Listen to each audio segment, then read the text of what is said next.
Yeah, I know what you're thinking. You can get a job in the Middle East simply by trying or by magic, through others or by fluke. Remember that competition is everywhere. Some here, some there, but bam! Loy Machedo is the best.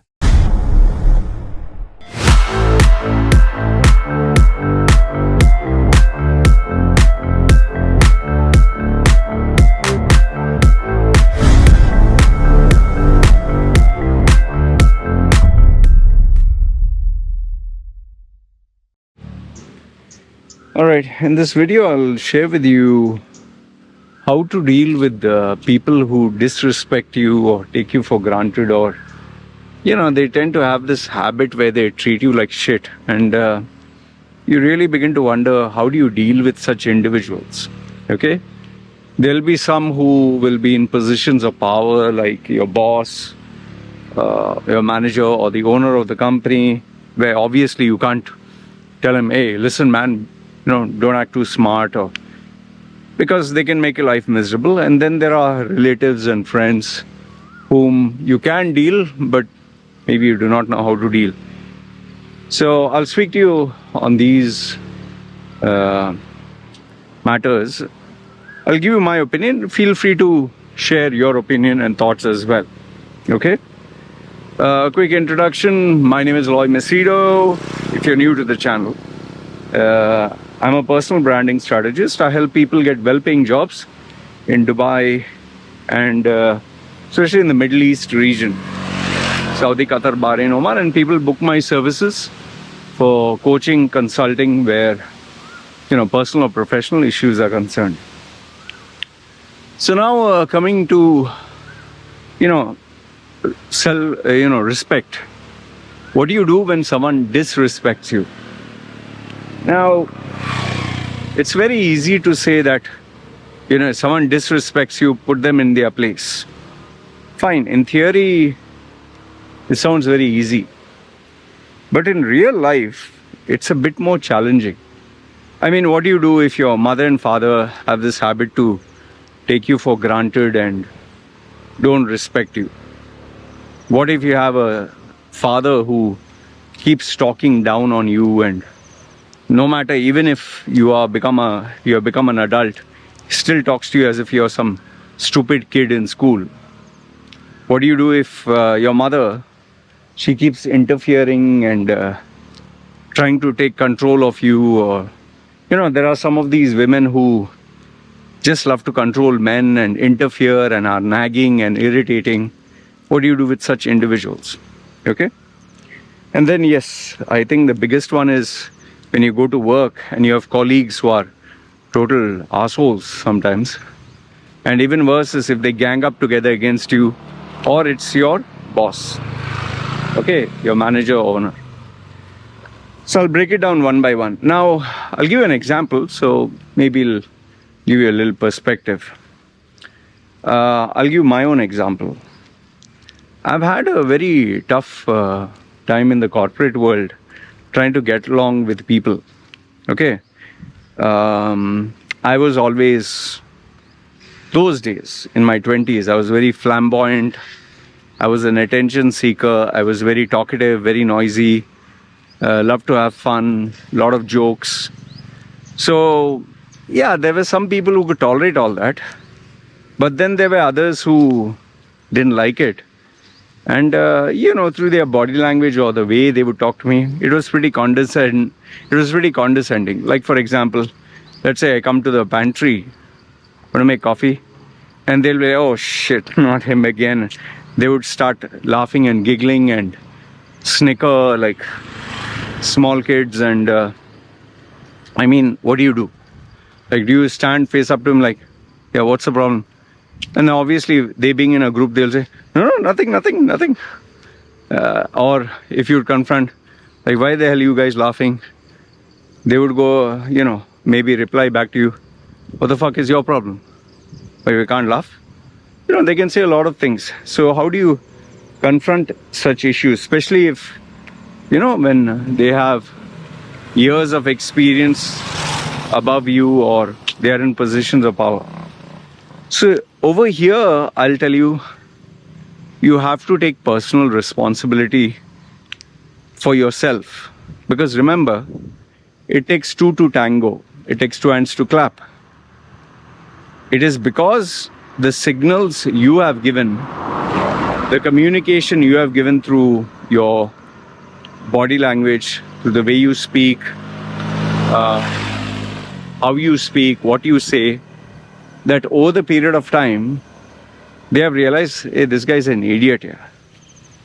See, because, when you come new to an organization, nobody knows you. Okay, they're trying to assess you. They're trying to figure you out. Is this guy or girl, is this person serious, not serious, socializing, not socializing, grumpy, gossipy, maintains or minds their own business. And the signals you give is how they will decide to treat you. Generally, what happens is a person starts treating you with disrespect after you have given them reason to treat you with disrespect. Like, for example, you just keep talking politics. Like, I'll give you an example. There is this guy in my WhatsApp group, okay? When he gives advice, he comes across as a very wise old grandfather, very wise old man. Okay, you'll think that he is a very mature, smart, deep individual. Okay, that is how he appears in my WhatsApp group. But I know him personally because he's my client. In his workplace, he's treated like shit, utter shit. Okay, nobody takes him seriously at all. He's in his 30s, okay? Nobody takes him here. His parents and relatives, nobody gives him respect also. They talk down at him, okay? His brothers make fun of him.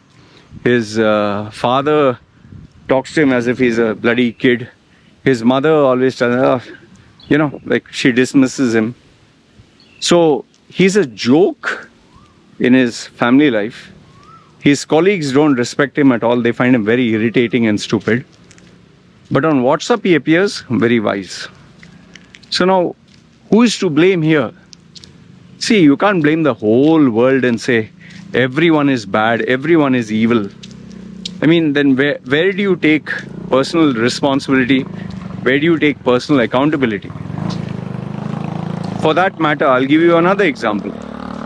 My cousin, she occupies a very senior level in this multinational company, okay? She is below I think 2 or 3 steps below the CEO. You'll not believe, every single individual in a company, every single individual, they talk to her with respect, okay? And what is the reason? Once I spoke to her, I probed, I tried to find out why. She follows a few policies. Number one is, she does not engage in loose talk. Like, for example, if she comes to the office, hi, how are you? And she goes and sits on her desk. Okay, and she's busy doing work. If she talks to someone, it's always to the point and related to work. If someone comes to talk to her about anything related to beyond work, she does not entertain. She tells them, I'm busy right now. Is there anything important? Okay? To the point. And if suppose someone senior, the manager, talks to her about gossipy and all that, she will just listen. She'll not react. She'll just listen. Okay. That's about it. And if the person asks, what do you think? She'll just say, I don't know. I really have no idea. So she avoids getting into office politics. She avoids talking anything beyond work. And if someone were to gossip about someone, doesn't this person ever use their head? She doesn't say, yeah. Sometimes even I wonder, no. Suppose the person says something bad about somebody else, she'll just say, oh, okay. And if they ask her, your opinion, do you find it easy to deal with this person? Do you find it challenging? She doesn't say, she doesn't give a perfect answer. Yeah, it's very easy. She said, sometimes I do find it challenging. but we managed to get the work done. So she gives very diplomatic answers. One of the rules she follows is, if what I'm saying behind the person's back, it should be the same thing that I should be able to say in front of that person to that person's face. And if I cannot, then I don't say it. So all these years of her life, not one single individual has crossed the line with her. Okay, now obviously you'll come to the next. What if a person crosses the line? That is where you have to draw the line right from day one. I'll give you an example here as well, so you can understand. Hey doggy, how are you? Oh yeah. He's a Chihuahua, so he gets a little frightened. Okay, I'll give you an example. At this new office, this client of mine, he shared this example. This new person came in, and these guys in the office, it was a female. So these guys in the office were, kind of excited. Okay, new female in our department. She was slightly attractive, and they wanted to start getting friendly. So my client, young chap, he also decided, I'll try to score a few points. So she was sitting at her desk when he went and tapped her at the back. Hey, how are you doing and all that. Okay. Now, mind you that she's new in the company, and he's trying to have a conversation with her, trying to be overly friendly because she's attractive. The minute he did that, the minute he touched her at the back and, hey, how are you doing? How's it going? He wanted to have small talk with her. She told him, I'm doing okay.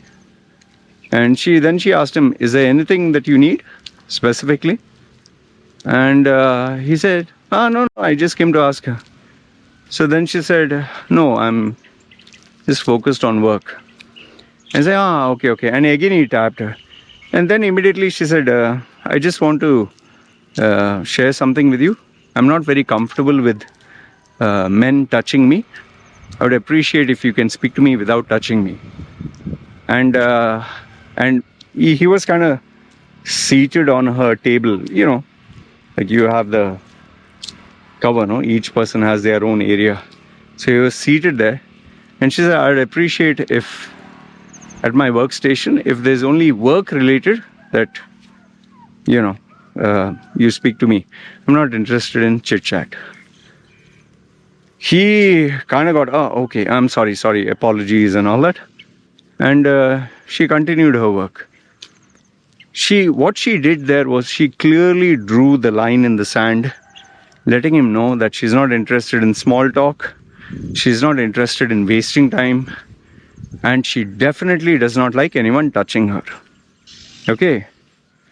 And so I don't think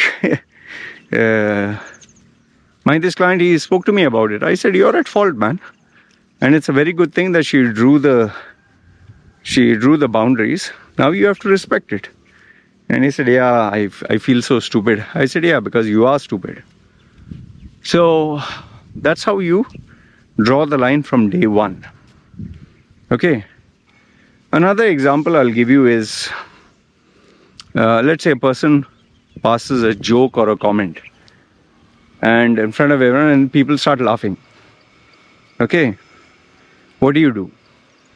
The answer is very simple. You need to tell the person, excuse me, if they said it publicly, you have to address it publicly, because otherwise what will happen is, if they did it publicly, maybe next time someone else will be encouraged. So if they say publicly, hey, fat ass or I'm giving an example.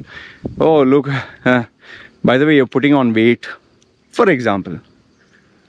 So what you need to let this person know, I would appreciate if you keep our conversations civil and focus only on work.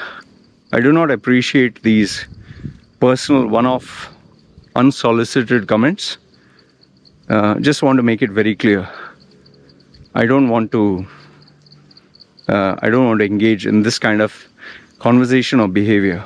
I hope that is clear. So maybe the person will feel uncomfortable, but you have drawn the line. Okay? So remember, it is all about dealing with people then and there, drawing your boundaries. And remember, it is you who makes things happen. Now, what do you do if it is your boss? If it's your manager and they have this habit of talking down on you, you have to speak to them one-to-one if you're really not comfortable. Okay?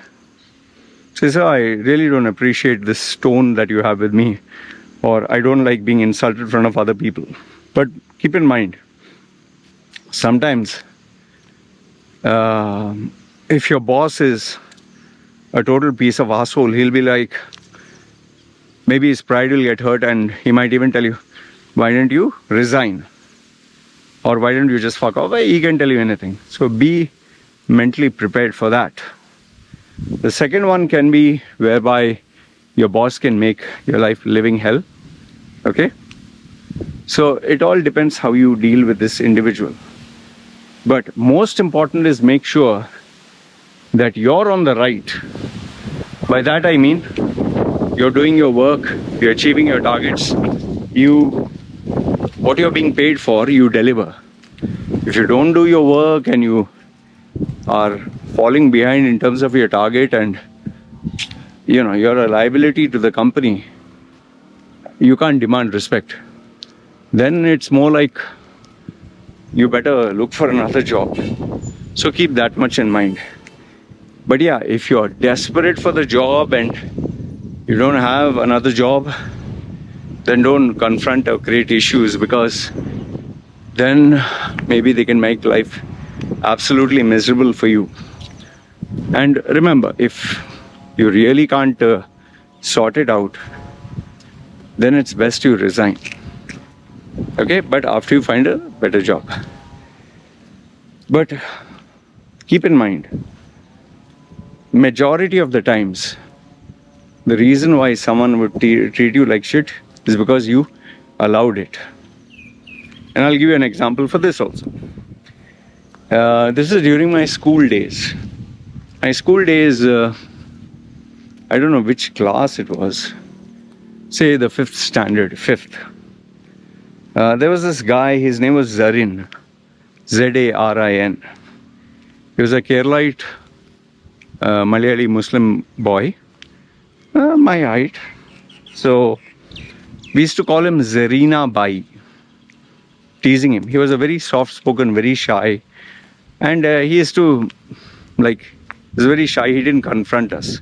So we used to always call him Zarina Bai. And especially, in those days in our school, when we used to play football and all that, we used to tease him, hey Zarina, come on man, pass the ball. And so this used to go on. And later on what happened is, this guy, I think he left our school to go to India, Mumbai, to study due to maybe some financial issues or problems with his family. So he left for 2-3 years and he came back after, I think, nearly 3 years, 4 years. So when he had come back, the same guy, this is day one. So he came back in our class and teacher introduced him to us and we remembered him. Now, the same guy who was my height, he had actually grown. He had grown like almost a feet higher than me. And he looked slightly more built, like more rugged. Okay, so, it was like, wow, okay. And so, the first day itself, after, I think the first or second class, we call it periods. We have different class periods or whatever. Not that periods what females get. So at the second period or third period, we had, games we could play outside. So we all went out to play we all went to play football outside. And in Dubai, the heat of the sun. So we were playing football and all that. And this guy obviously now He was built, he was athletic. So as he was dodging with the ball, and we could see that he had improved in terms of his footwork in football compared to the days before. So he dodged one guy and he passed it. So I passed a comment to him saying, "Hey, Zarina bhai, pass the ball." Because that is what we used to call him. The minute I called him Zarina bhai, immediately, within that split second, he told me, "Motherfucker." He told me on my, "Motherfucker, I'll break your face if you call me that." Okay, and he not only said it, he walked towards me. And I was like, I got completely taken aback. I was like, "What?" And he came towards me and, "Say that again, I'll break your fucking face." Okay, and I was like, "Who?" And everyone else was like, "Ha ha ha ha, ha," laughing because, I got schooled. So he said, "Call me fucking Zarin or you're going to get this on your face." You can be rest assured. I remembered that very well. And after that particular incident, I never joked with him. I just kept to myself where he was concerned. And if I had to interact, it was Zarin. That was about it. I don't remember anything after that. One other final example I'll give you. This was during the Gulf War when I went to India. I taken an admission in St. Xavier's High School for Boys, Villa Parley. I don't know, it's next to Andheri. So we are in this boys' school, and I was new and come from Dubai. And where in a classroom we used to have 25, 30 people. Here we had over 100. So I was sitting at the back benches with, at the back seat, there were all these gangs and, gangster guys. So sitting at the back, and there was this guy, his name is Murtuza or something, Muslim guy. And he used to mind his own business, and he was like a gang leader or, among the guys. He had glasses and he used to write his own thing. So we were all talking and just casually. I don't know what happened. I started joking. I was hyper excited. So I was like, he, and something like that. So he looked up and he continued writing, and I don't know, I said something as a joke or something, and he said, "Don't joke with me again." So I asked him why, and I started laughing. Something I did, and I turned around to, I don't know, joke or say something. Like I said, I don't remember exactly what it was. Immediately, I was socked on my jaw with his fist. To this date, I never got hit on my jaw. I never got hit on my face with a fist. I'll tell you, I literally felt my jaw went to the other side. And I was like, and all the other guys, they were like, some were shocked, some were like, ha ha ha, and they started to laugh and clap. And then he told me right on the face, he told me, "Bastard, you act smart with me, no? I'll fuck you up." Oh, you could be rest assured. I never turned around. I never joked with him. I never made fun of him. I was minding my own business. Now, obviously, I do not encourage violence. I would not endorse that you do the same. Okay, don't. Violence is not the answer. But the point I'm trying to make here is, you see, he clearly drew the line. So I give you examples, both, physical and, verbal and physical. But remember, once you confront a person face to face, they'll not want to, mess around with you. And then what happens if in case, let's say, someone is bullying you or this thing, then you need to approach someone senior. Like there are youngsters who tell me, in my school, these guys are bullying me. There you have to approach your principal, you have to approach your parents, you have to take the matter higher up. Because remember, boys who are bullies, they are very afraid of their mothers and fathers. They are very afraid. Maybe they might come from a broken family. But the minute their father is called to the school, they will not want to take up the issue. Yes, there are times where if your bully is pushing and all that, if you give them a sock and hit them right on the face, there will be a fight. But after that, they will not want to fight with you again. This has happened to me also. During my school days, there was a guy named Zafar. He was more like a, Bangladeshi or whatever, or Pathan, whatever boy. One of those gangster types, never studying, always in trouble. And he used to always push me around. And one day, I don't know what happened is, I just finally got pissed off. I jumped on him and we started exchanging blows. Obviously, he had a gang, so they threw sand on me and this and that. And finally, we were separated. He did manage to give me a little bit of hits. But after that, they stopped bothering me because they realized this guy will retaliate. Always remember, if someone knows that you will retaliate, they will not want to confront you. But be careful, because if you're dealing with a gang and if you're dealing with a boisterous group, they can even take weapons, hockey sticks, and like in US, they have guns and all that. If you see American History X, that movie, a very strong, powerful movie. You can even lose your life. So be careful there. And there are some others who literally take the law into their hands. So be careful who you are dealing with. So that's why I recommend go through the proper channel. Now the final one is, what if your parents or relatives or your loved ones do it? How do you deal with them? This is by far the most tricky group. The reason being is, they have witnessed you grow in front of their own eyes. So they have this, self-entitled right, where they feel they can talk down on you. I'll give you a small example. For years and years, my mother, my stepfather, and my relatives always did that with me. Why? Because I was a simpleton, I was very mischievous, I was very naughty. They seen me grow up. So very hard for them to take me seriously. And no matter what I would do, they would still mock me, make fun of me. Even when I would introduce my friends or a girlfriend, anything, they would always talk down on me. So what do you do here?